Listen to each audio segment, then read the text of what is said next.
Russell. He jumped in with both feet.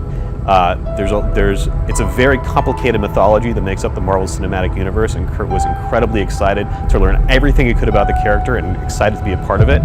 And the other side of what he brings to the character is this really old school movie stardom. He knows exactly what angle the camera's going to take on him. He knows exactly how to take a punch.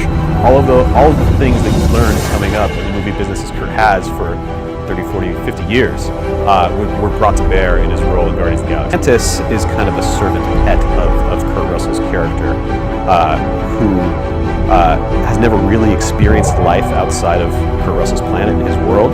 So her interactions with the Guardians are in many ways her first interactions with anybody outside of a very small circle.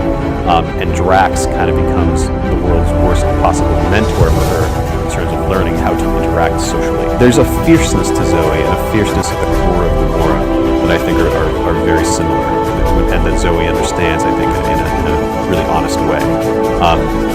Gamora's had a tough time. She was brought up by Thanos. She was raised as an assassin. She's trying to make good on the evil that she's done in her life.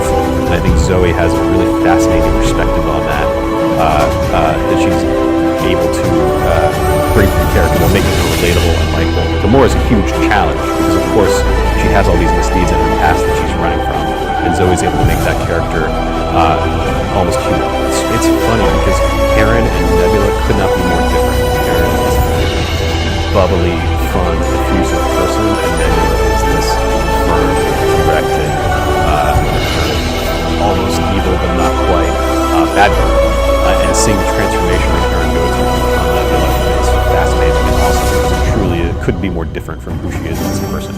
And that she's able to make Nebula so cool and so badass that I think that's kind of the core of what we want Nebula to be. I think she's this very singularly directed character who could very easily turn cheesy, and Karen's able to bring real value. I think audiences are going to love, first off, many of the things they love from the first movie: the humor, the action, the scope, the characters, and I think they're going to be surprised by the direction that those things go in. I think the key to keeping these movies fresh is being able to give the audience a new story that nobody expects but still feels totally organic.